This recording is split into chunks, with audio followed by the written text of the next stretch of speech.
Oi, meus amores, voltamos então agora com a nossa aula de língua portuguesa. Na aula de ontem, nossa aula ao vivo, nós estudamos o gênero textual dramático. Vamos relembrar algumas características deste gênero textual. Texto dramático é um texto que pode ser, que é adaptado ao teatro, né? A professora explicou que uma pessoa dramática não é a mesma coisa que um texto dramático, né? Que faz drama e, né, aquela coisa toda para conquistar alguma coisa. Texto dramático é o texto que é um roteiro para servir de base para uma peça teatral, para apresentação de uma peça teatral. Nós vimos, ontem nós lemos um trecho do texto A Megera Domada, que como eu expliquei, foi um texto utilizado como inspiração para a novela O Cravo e a Rosa.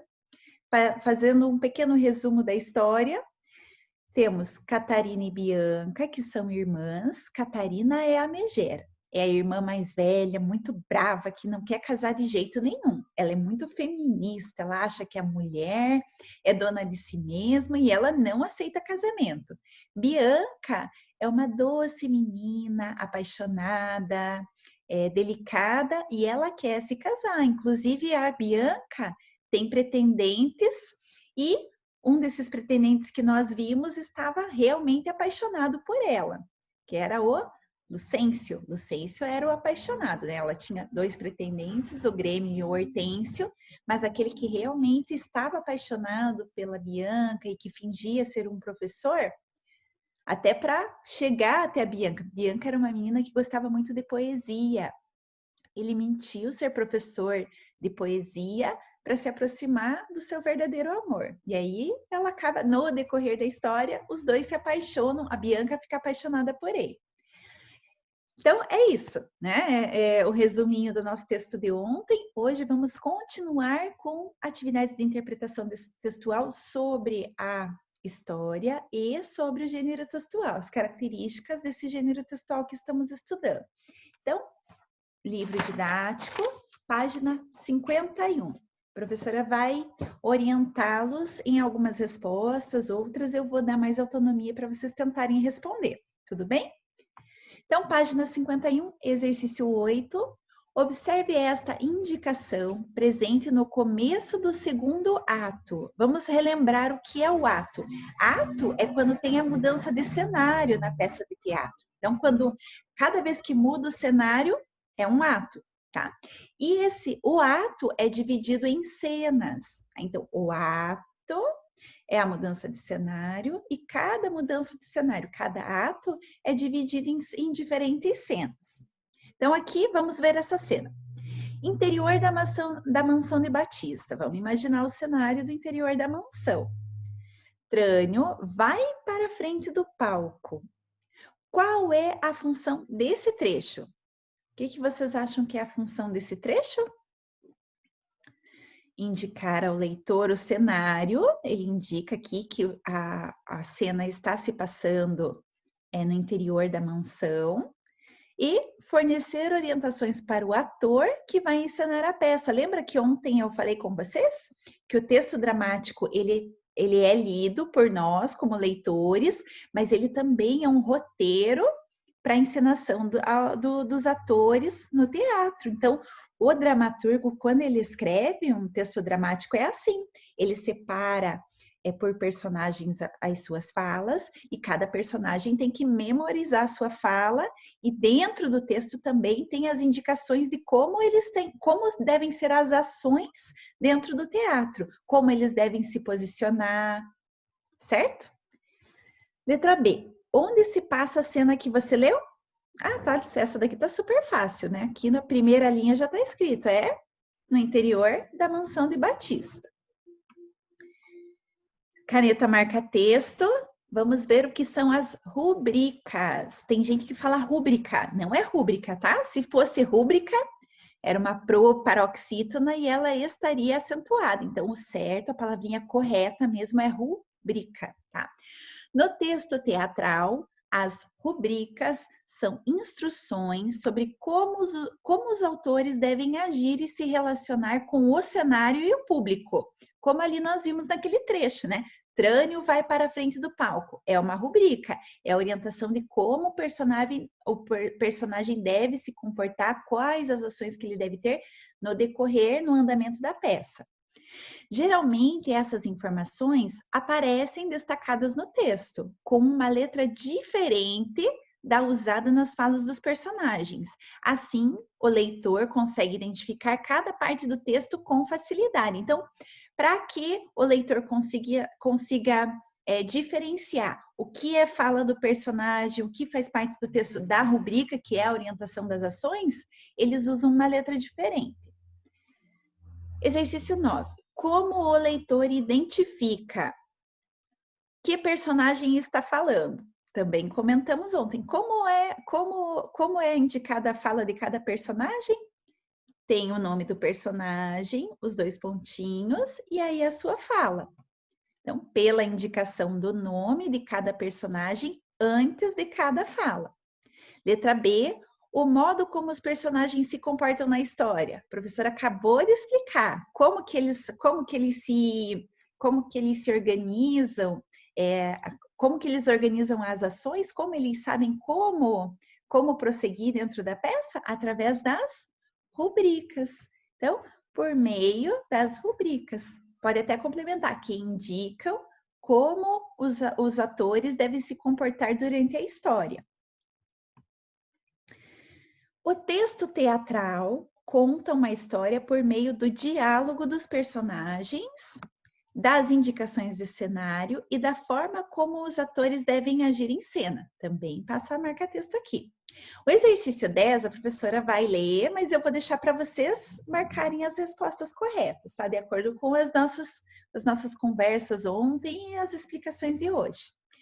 Assinale as alternativas que contêm características do texto teatral. Então, você vai analisar cada uma das alternativas, marcar X apenas nas corretas, tá? Depois você mostra para mim lá como a sua resposta para eu conferir se está certo, tá?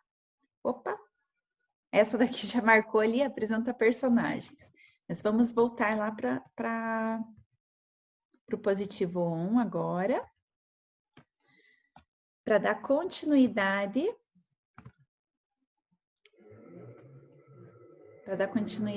às atividades.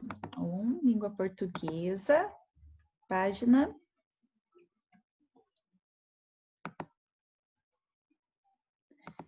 52 agora. Exercício 11. Releia este trecho presente na descrição da história da peça. Lucêncio e Trânio assistem a um bafafá na porta da casa de Batista Minola, um rico mercador. Então, nós temos uma palavrinha em destaque, bafafá. Vocês sabem o que é bafafá? Quem souber o que é bafafá, já anota aqui, tá? Eu acho que é bem comum na nossa fala, né? Essa palavra bafafá, aconteceu um bafafá, todo mundo ficou irritado, né?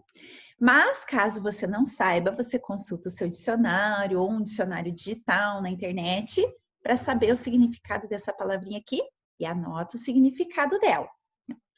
Exercício 12. O exercício 12 você vai realizar no seu caderno de língua portuguesa.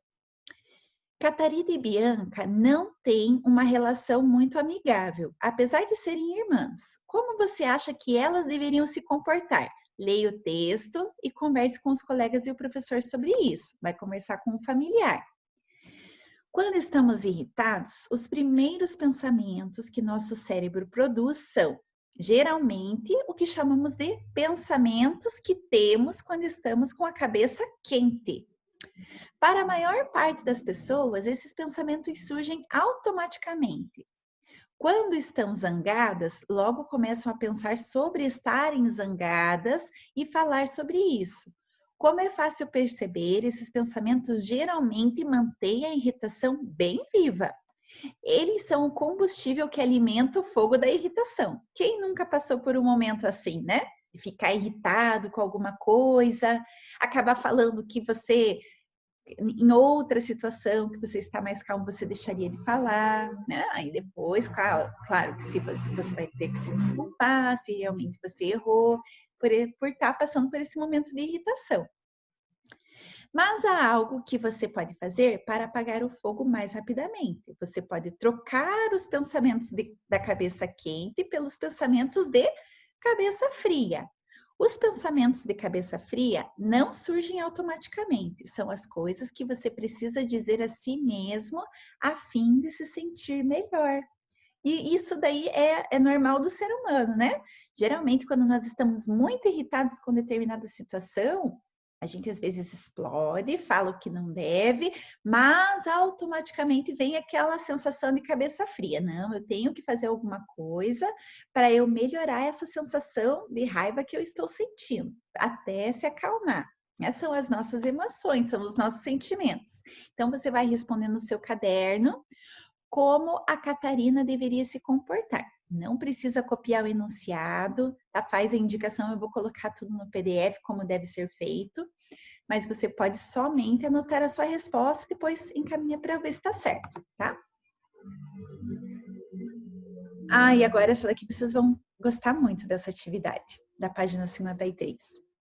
Não vale esquentar a cabeça com isso. Melhor tomar decisão com a cabeça fria. Vou achar um jeito de resolver isso sem brigar. Então, na página 53, olha que legal. Vocês vão usar o material de apoio. Para cada situação descrita a seguir, escolha o modo como você agiria de cabeça quente ou de cabeça fria. Destaque as respostas do material de apoio e colhe-as em cada situação. Depois, justifique a sua escolha nas linhas abaixo. Então, primeiro exemplo, os demais vocês leem e fazem, tá? Você está vendo o seu desenho animado favorito e seu irmão mais novo muda de canal. Como você reagiria? Você reagiria de cabeça quente ou de cabeça fria? Aí lá no material de apoio você tem bonequinhos, tem personagens representando a forma, né? Representando o sentimento que você ia expressar. Se era de cabeça fria ou se era de cabeça quente. E aí você vai justificar a sua escolha aqui nessas linhas, tá bom? Em cada situação. A segunda situação é: você ganhou um animal de estimação e ficou responsável por limpar sua sujeira e sempre dar água e comida a ele. Como que você reage a uma situação dessa, em que você tem que cuidar do seu próprio bichinho de estimação? E a última, você está atrasado para ir à escola, mas fica preso no trânsito. Como que você reage a essa situação? Justifica aqui, tá? E aí, para finalizar nossas atividades de hoje, agora, para cada cabeça quente que você escolheu, proponha alternativas de comportamento diante dessas situações para que você esfrie a cabeça.